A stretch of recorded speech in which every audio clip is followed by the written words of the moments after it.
నెల రోజులు అంటే పోయిన నెల 24వ తారీఖు మరలా ఈ నెల 24వ తారీఖున నెల రోజులుగా నేను కానీ నా కుటుంబ సభ్యులు కానీ నన్ను అభిమానించి ప్రేమించే వ్యక్తులు కానీ ప్రజలు కానీ వాళ్ళు పడినా నేను పడినా నా కుటుంబం పడినా మానసిక క్షోభ ఆ క్షోభకి కారణాలు మీడియా మిత్రుల ద్వారా తెలియజెప్పాలనే ఉద్దేశంతోనే ఈ రోజున మీడియా సమావేశం ఏర్పాటు చేశాం. దయచేసి మీడియా మిత్రులందరికీ కూడా చెప్తా ఉన్నాను, నేను మాట్లాడే 4 మాటల్ని ప్రజలకు తెలియజేసే విధంగా మీడియా మిత్రులు ప్రయత్నించాలని చెప్పేసి అభ్యర్థిస్తూ, మానవ సమాజంలో మనందరం కూడా బాధ్యత గల వ్యక్తులు. 2 తెలుగు రాష్ట్రాల ప్రజలు అవ్వచ్చు, ప్రపంచంలో ఉన్న తెలుగు ప్రజలందరూ కూడా చెప్తాను, తల్లిదండ్రులుగా మన బాధ్యత పిల్లల్ని బాగా చూసుకోవటం, పెంచటం, చదివించటం, ఆ తర్వాత వారికి చక్కగా ఘనంగా పెళ్లి చేయటం అనేది మన సాంప్రదాయం. ఈ సాంప్రదాయంలో భాగంగానే ఒక బాధ్యత గల కుటుంబానికి సంబంధించి బాధ్యత గల వ్యక్తిగా తల్లిదండ్రులుగా ఘనంగా వివాహం జరిపించడం జరిగింది. ఆ క్రమంలో మన బాధ్యత, తల్లిదండ్రులుగా బాధ్యత, కుమారుడికి పెళ్లి చేస్తే చక్కగా ఉంటాడు, అందరం బాగుంటాం అని అందరూ కూడా, అన్ని కుటుంబాలు కూడా భావించేది. ఈ క్రమంలో నా కుమారుడైన రాజీవ్ మేఘన్కి పెళ్లి చేయటం, ఘనంగా జరిపించడం, దానికి అందరిని కూడా ఆహ్వానించడం కూడా జరిగింది. ఈ క్రమంలో వాళ్ళిద్దరి మధ్య వ్యక్తిగత విభేదాలు అవ్వచ్చు, పొరపక్షాలు అవ్వచ్చు, లేకపోతే చిన్న చిన్న భేదాభిప్రాయాలు అవ్వచ్చు. ఇది దురదృష్టకరమైన సంఘటన. ఏ తల్లిదండ్రులైనా ఏం కోరుకుంటారు? ఈ రోజు వరకైనా సరే, ఎప్పటి వరకైనా సరే కలిసి ఉండాలనే కోరుకుంటారు తప్ప ఎక్కడా కూడా చిన్న పొరపాటు కూడా తల్లిదండ్రులు చేయరని నేనైతే నమ్ముతాను. అదేవిధంగా మేము భావించాం. వాళ్ళ మధ్య సఖ్యత కుదర్చడానికి అందరం కూడా ప్రయత్నం చేస్తాం. మేము కూడా అదేవిధంగా చేసాం. ఈ క్రమంలో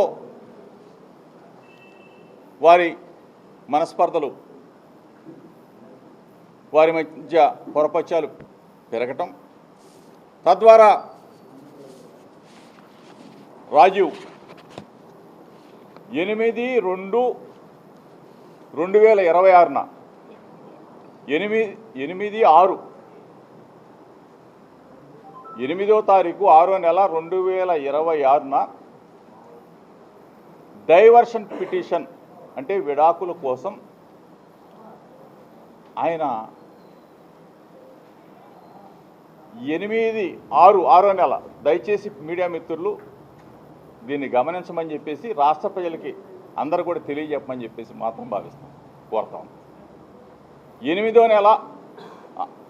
నెల 8వ తారీఖున డైవర్షన్ పిటిషన్ రాజీవ్ ఫైల్ చేయడం జరిగింది.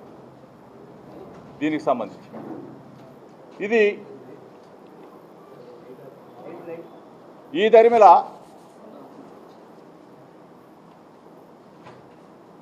24వ తారీఖు 7వ నెల 2026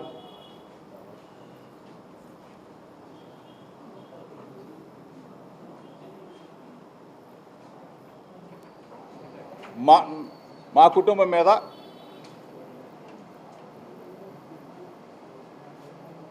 మేఘన కంప్లైంట్ ఇవ్వడం జరిగింది. దయచేసి ఒకసారి మీరు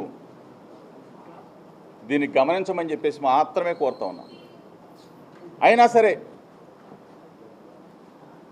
రాజీవ్ నా కుమారుడు, మేఘన నా కూతురుతో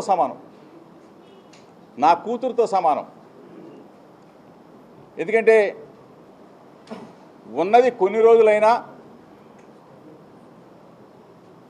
కన్న కూతురు కన్నా మిన్నగానే చూసుకున్నాం. ఎక్కడా ఏ పొరపచ్చాలు మా మధ్య అయితే ఎక్కడా లేవు. రాజీవ్ మేఘన మధ్య ఉన్న విభేదాలు అవ్వచ్చు, పొరపచ్చాలు అవ్వచ్చు, మాట తేడా అవ్వచ్చు, వాళ్ళ మధ్య ఉంటే ఉండవచ్చు. మేము మా కుటుంబం చక్కగా గౌరవించడం, చక్కగా సొంత కూతురులాగా నేను కానీ నా భార్య చూసుకున్నాం. ఈ పరిస్థితుల్లో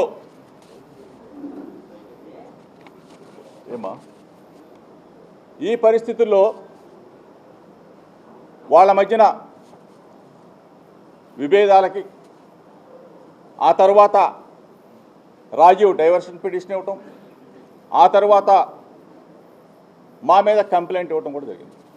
అంటే యావత్ కుటుంబం మొత్తం కూడా 11 మంది మీద ఎఫ్ఐఆర్ నమోదు చేయడం కూడా జరిగింది. దీనికి సంబంధించి పచ్చని కుటుంబం, మంచి కుటుంబం, ఒక పొరపచ్చం. ఈ క్రమంలో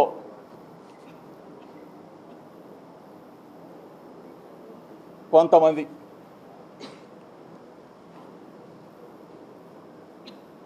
ఆ కంప్లైంట్ దరిమిలా ఈరోజు నెల రోజులు అవుతా ఉంది.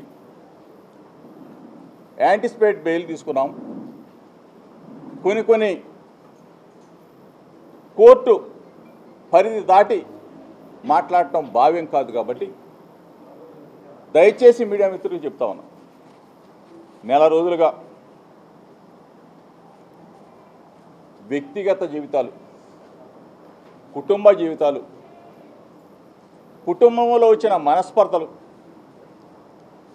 ఇద్దరి జీవితాలు, అంటే రాజీవ్ మేఘన సంబంధించిన విషయాలని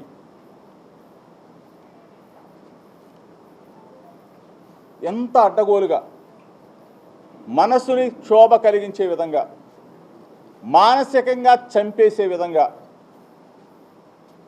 కొన్ని, అందరినీ అంటలా, దయచేసి కొన్ని మీడియా ఛానల్స్, కొన్ని